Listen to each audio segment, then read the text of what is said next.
আসসালামু আলাইকুম গাইস, কেমন আছেন সবাই? আলহামদুলিল্লাহ আমরা ভালো আছি। আজকে আপনাদের কাছে নতুন একটা ভিডিও নিয়ে চলে আসলাম। আজকে হচ্ছে আমরা এই যে কচু গাছগুলো আছে আমাদের ঘেরার মধ্যে, সেই কচু গাছের আপডেট নিয়ে চলে আসছি আপনাদের মাঝে। তো এইখানে কচু গাছের গোড়ায় ভাই মাঝখানে খুব ব্যস্ত ছিল, এই জন্য হচ্ছে ঘাস জমছে। তো এই যে ভাইয়ের হচ্ছে 2টা লাইন ঘাস তোলা হয়ে গেছে। এই ঘাসগুলো তোলার পরে আর এই যে বৃষ্টি হয়েছে, তো বৃষ্টি হওয়ার ফলে এই ঘাসের যে গোড়াগুলো আছে খুব নরম হয়ে গেছে। এখন তুললে একেবারে শিকড়ের গোড়া থেকে উঠে চলে আসছে, তাই না ভাই? এই যে দেখেন সব গোড়া উঠে আসছে, সব গোড়া উঠে চলে আসছে। এখন এই এত পরিমাণ বৃষ্টি হয়েছে, কচুর ভিতরে মানে অতিরিক্ত ঘাস হয়ে গেছে। বৃষ্টির কারণে জব হচ্ছে না, নিরাতেও পাচ্ছি না, কিন্তু এখন বাদ দিয়ে পানি বেঁধে গেছে, এই অবস্থা এখন উপড়াই দিচ্ছে ইনশাল্লাহ। এবার আর ঘাস এর গোড়া থেকে উঠে যাচ্ছে, তো আশা করা যায় ঘাস এবার হইতে অনেক সময় লাগবে। আর যেহেতু এই যে আপনার এই কচু গাছের পাশে উঁচা করে দেওয়া আছে কচু গাছগুলো, এই পানির জন্য খুব একটা বেশি ক্ষতি হওয়ার সম্ভাবনা নাই। আর যেহেতু কচু গাছের প্রচুর পানির প্রয়োজন হয়, তো পানির অভাবটাও মিটে যাবে ইনশাল্লাহ। যে গাছগুলো বড় হয়ে গেছে, এই গাছের মধ্যে কিন্তু ঘাস হয়নি, কিন্তু এই যেগুলো ছোট হয়ে আছে এদের থেকে এই ঘাসের জোর বেশি হয়ে গেছে। আরও এই বৃষ্টি হচ্ছে কয়েকদিন ধরে, এই জন্য আরও বেশি জোর পেয়ে গেছে। আর সারটা দেওয়া আছে এখানে। তো এই যে দেখেন, এখানেও কিন্তু প্রচুর পানি আর কাদা।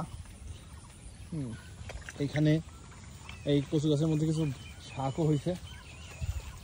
আর ওইখানে যে বেগুন গাছ তো আছে, বেগুন গাছের আপডেট নিয়ে ইনশাল্লাহ আবার নেক্সটে আরেকটা ভিডিও আপনাদের সাথে শেয়ার করব, কী অবস্থায় আছে, কত বড় হয়েছে গাছের, বেগুন ধরছে কিনা, ফুল আসছে কিনা, ইনশাল্লাহ খুব শীঘ্রই আপনাদের সাথে এটা নিয়েও শেয়ার করব। আর এই যে ভাই কিন্তু এখান থেকে ছুঁড়ে ওইখানে ফেলে রাখছে, এত বড় বড় মানে ঘাস হয়েছে ভাই, চিন্তার বাইরে। গাছের থেকেও ঘাস বেশি বড়। তবে কচু গাছের চেহারা কিন্তু খুব সুন্দর ভাই, মাশাআল্লাহ। আর দেখেন এই যে ঘাস তোলার পরে জায়গাটা কিন্তু অনেক সুন্দর হয়ে যাচ্ছে, পানিও বোঝা যাচ্ছে। আপনার সাথে ভিডিও করতে করতে দেখেন অর্ধেক পার হয়ে গেছে ভাই, খুব আগাচ্ছে, তো তাই না? টান দিলে মানে উঠে চলে আসছে। আসলে আমি তো এই যে কাজগুলো পারি না, আমি দেখি আর একটু মাঝে মধ্যে ভিডিও করি, ভাই করে, আর ভাইয়ের সাথে গল্প করি আমি আসে এখানে।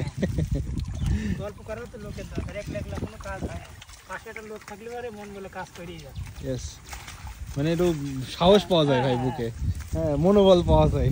গল্প করতে করতেই কিন্তু হচ্ছে এক লাইন শেষ হয়ে গেল ভাইয়ের ঘাস তোলা। আমাদের এলাকার ভাষায় কিন্তু এগুলাকে ঘাস বলে না, এগুলো ভাদাল বলে না ভাই? ভাদাল ঘাস। তো আপনাদের এলাকায় কি নামে পরিচিত একটু অবশ্যই জানাবেন।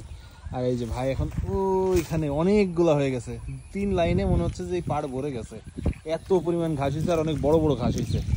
এই যে দেখেন এখানে হচ্ছে এই লাইনগুলো শেষ হয়ে গেছে। আর এবার আরেকটা লাইন যেখানে যেখানে পানি জমে আছে, আসলে সেখানে হচ্ছে আমরা আজকে এই যে ঘাসগুলো আছে এগুলো তুলে ফেলবো, কারণ পানিতে এই যে নরম হয়ে গেছে গোড়া, আর গোড়ার থেকে একেবারে সুন্দর করে সব উঠে আসছে। এই যে দেখেন একেবারে গোড়া সহ আটি সহ চলে আসছে।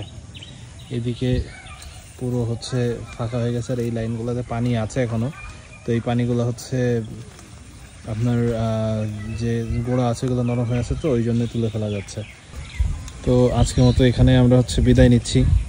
ইনশাল্লাহ নেক্সট ভিডিওতে আপনার সাথে আবার দেখা হবে, কথা হবে। সেই পর্যন্ত আল্লাহ হাফেজ।